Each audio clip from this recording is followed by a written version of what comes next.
all the reaction and, of course, analysis coming. 1-1 at Stamford Bridge. I just wonder, after the turbulent time United have had, what that will do, Premier League-wise, just to the whole group, to get a result like that. Yeah, it should give them a bit of confidence. You know, going to a Chelsea team that have been playing really well, especially coming away with a point is, you know, it can only be positive, really. They've got a few fixtures now where they're very winnable as well. I think looking at the next 8, 9, 10 fixtures, well, you say they're winnable, you hope they're winnable with the squad they've got, the players they've got, a new coach coming in to, you know, just to refresh them a little bit, revitalise them a little bit.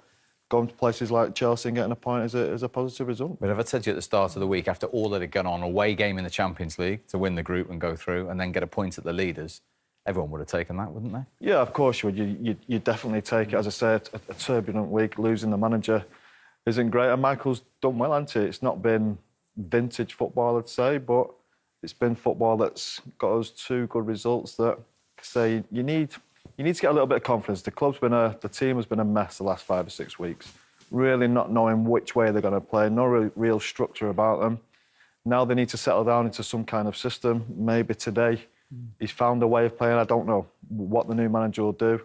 So they need to go on from this now. Going to Chelsea is a tough place to go, so they need to crack on and really kick on them. Yeah, I think it's horses for courses. You know, that result there, that performance against Chelsea, a very, very hard side to play against at the moment. The players wouldn't have enjoyed that.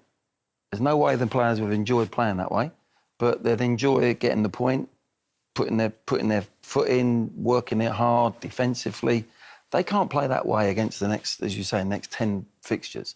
They'll play different. They'll play a bit more open, they'll play better, and they'll try and enjoy the game a bit more. But I know Manchester United players will be down, going back home on that coach, saying, well, if we play like that every week, it ain't going to be enjoyable. But it was right for the one-off game that was needed today, and after the great result they got in the week. But there is so much more they need to do if they're going to really get themselves back where they need to be.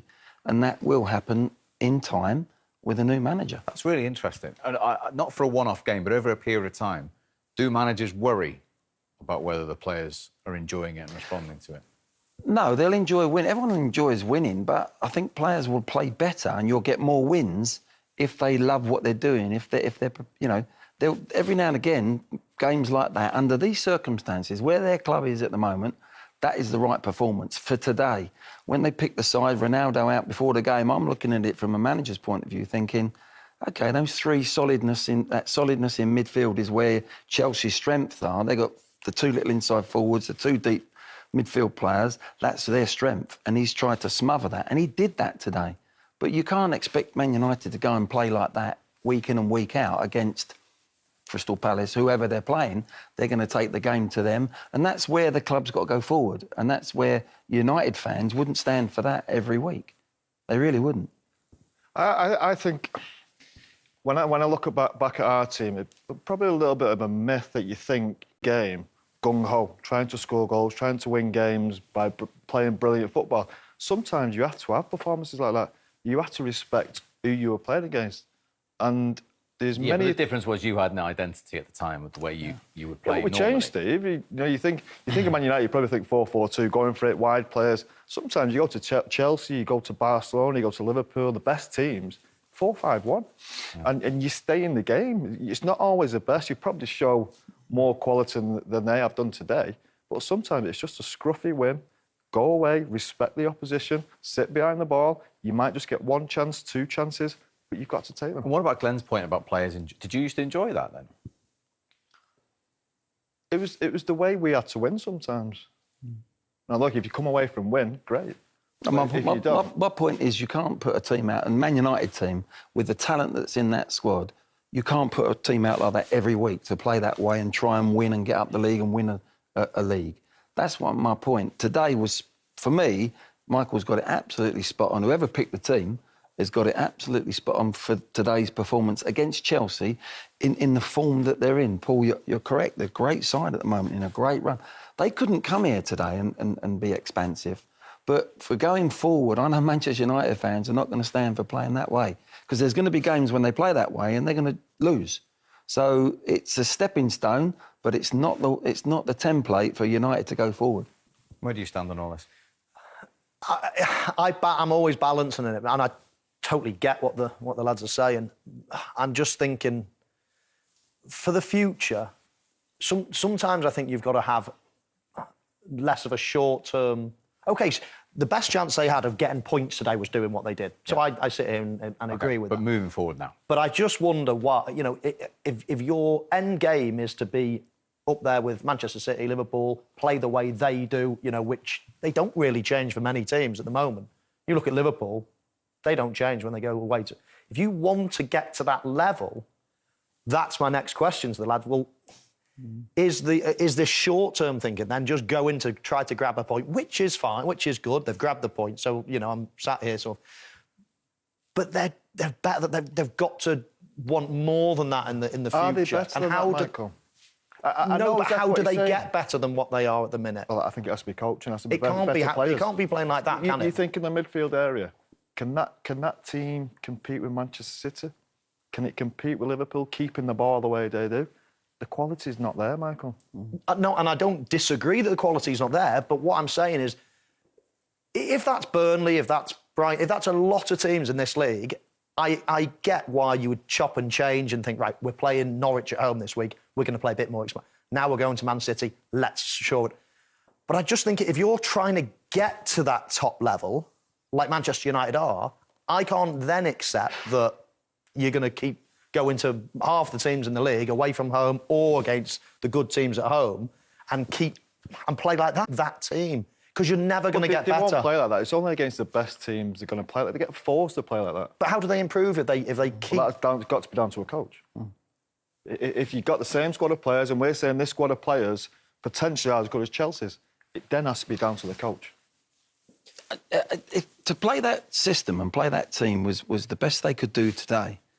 And if Chelsea had a couple of shots from distance and they didn't create any chances, and then you go, well, that's working.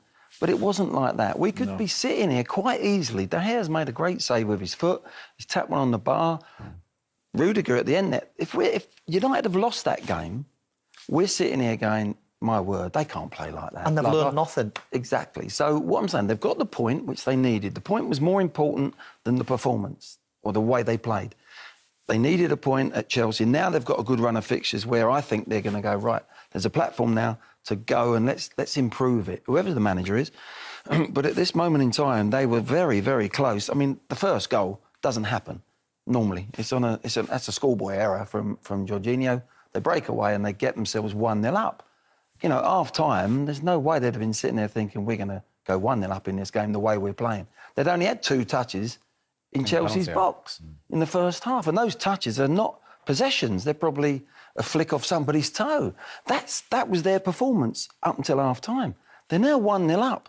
They get the result, but they cannot play that way and expect to actually progress back to the United where they want to be. And it's going to take time, but I don't think United fans will stand for that against lesser teams. They won't. No, there's no way they will. And my point is that's the way. With this squad of players, that's the way they have to get points against the big teams. It's the only way they could do it. They can't go toe-to-toe with them. Now, they'll go next week and they'll play against... Well, Thursday night is Arsenal, for instance. Yeah. So what would you do differently on Thursday to what we saw today? We'll play centre-forward for a start. I think Cristiano will play. I think the 2 wide players will still probably play. Possibly play 2 of the midfield players instead of 3 of them. So Fernandes comes in as well, instead of a Matic or Fred. And they've been more attacking. But Arsenal are nowhere near the quality of Chelsea. They're nowhere near the quality of Liverpool. They're nowhere near the quality of Manchester City. I think that's a terrible result today for Chelsea. Shocking result for them at home, going for the league against a United team who have been battered, really battered the last 4 or 5 weeks. I think it's a terrible result for Chelsea. Time. It hasn't been a recognisable Manchester United plan. Has it surprised you in any way, the way they've approached this? No, not at all. I don't think it's surprised us, but it's, even though all the stats, everything looks as if it's favouring Chelsea, actually Manchester United are in a decent enough position here. They've kept a clean sheet. It's exactly what they wanted to do to grow into the game, and they haven't been, the Manchester United team that we expect, that we've seen of old. But this is the way he wanted to play, and actually he's probably played it in a decent way. And now, in the second half, you would fancy them to actually start, not coming out, but, they've got options, let's say, and they wanted to stay in this game, and they've got what they wanted so far. And they've limited Chelsea to 2 chances in that first half, Glenn. Yeah, I mean, Chelsea have got to up their game as well. But, for me, United have played with the handbrake on. They really have. But they've got in. This is where they've got away with it. Hudson-Odoi, I think, has got to really whip that higher. If he lifts that and puts a bit of whip on it, you can't not take them chances at this level. Poor defending from Lindelof. And De Gea just puts his foot out. Werner's looking for it. He's saying, can you pass to me? No. Hudson-Odoi's done the right thing, but just sticks his left ankle out, gets a touch. But that is probably the best chance of the whole game. Werner is waving his arms. He's not on. No. I just think, just literally lift it a foot. I don't even think you have to go that high just to go over De Gea's foot. Talking to De Gea, he gets a touch on this, Scholesy, doesn't he? Yeah, he does. Just a faint one, but I think it was probably enough. I think that could have been dipping in, actually. I think Chelsea have been brilliant in this game. Apart from that final bit, that last bit of finishing, in and around the box, they haven't been great. Everywhere else, I think they've been really good. What about Manchester United's approach, particularly when they get in the Chelsea half? Quite narrow, you saw right at the start. That was right at the start, yeah. It was like almost a different way of playing, really wanting to press high straight away. But this lasted about 5 minutes, Steve. They couldn't really keep this going. As we see, this is probably the first 5 minutes. I think Sancho, he's got to stop that ball going to the full-back. He approaches the centre-half all wrong, and they're out. But, yeah, you've got to be fit to play that way. You can't just bring it on all of a sudden from 2 days working with Michael Carrick since the Villarreal game. Totally different from the way they played over there. You need work at this. And if the new manager has had this influence, this could take 4 or 5 weeks to get anywhere near up to it. This could take 4 or 5 weeks to get anywhere near up to it. This could take 4 or 5 weeks to get anywhere near up to it. And like I said, I think Chelsea at times, some of the football they've played has been really good. It's just that final bit they're missing. But United, they're still in the game, as Michael said. At 0-0, you're always in the game. You're seeing Chelsea putting some lovely moves together because, quite frankly, United are not pressing correctly together. But at the end of the day, there's a punt in the end. Look what happens. The ball drops down. It's a poor header from Matic. And again, there's the spare players. Chelsea, when they pick their heads up, they've got 2 spare players to play to. And Ziyech there trying to chip the keeper, sort of a semi-shot come cross. But, there's spare players on the pitch for Chelsea everywhere. And Hudson-Odoi here really has got to be alive. There's a little overlap. It's a great ball. What a ball that is. And Hudson-Odoi suddenly becomes the wing-back for a split second. He's got to arrive round the back there, and they're in for a goal. But United have got to improve with the ball. Would your concern be if Chelsea get the first goal here, what United can then do? Well, that was my concern right at the outset. When you're playing a really defensive team like Manchester United are, the last thing you want to do is concede early because you've really got no options. Then you're just trying to stay in the game until later on when you can change things a little bit. So as much as they haven't been brilliant, Michael Carrick will absolutely be delighted with where he's at half-time now. Now he's thinking, right, go and do that again for the next 10, 15 minutes. And then we might start thinking about going and win the game. I think to start with, he wanted to stay in it. His mind might start changing the longer the second half goes.